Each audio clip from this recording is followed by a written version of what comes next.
ഇത് ഞാൻ 1 ഇഞ്ച് പറിച്ചെന്ന് കിട്ടിയതാണ്. ഒരൊറ്റ ഇഞ്ചി കുഴിച്ചിട്ടതായിരുന്നു. അതിൽ നിന്ന് പറിച്ചിട്ട് ഇത്രയും കിട്ടിയതാണ്. മാത്രമല്ല അത്യാവശ്യം നല്ല വണ്ണമുള്ള നല്ല ഇഞ്ചി തന്നെയായിരുന്നു കേട്ടോ. അപ്പോൾ ഇത് ഇങ്ങനെ കിട്ടാൻ വേണ്ടിയിട്ട് ഞാൻ വിചാരിക്കുന്നത് ഞാൻ കൊടുക്കുന്ന ആ വെള്ളമാണെന്ന്.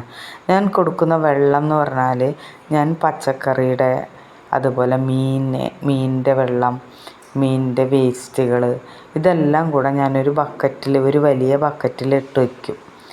എന്നിട്ട് അത് ആഴ്ചയിൽ ഒരു ദിവസം അതിൽ നിന്നുണ്ടായ വെള്ളം കുറച്ച് വെള്ളം ഒഴിച്ച് വയ്ക്കും.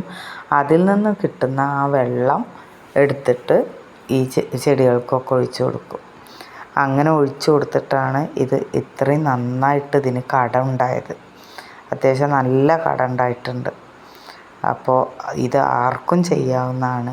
ഇത് വേറെ വളമൊന്നും പുറത്തുനിന്ന് വാങ്ങിക്കേണ്ട ഒരു കാര്യമില്ല, നമുക്ക് വീട്ടിൽ തന്നെ ഉള്ളതാണ്.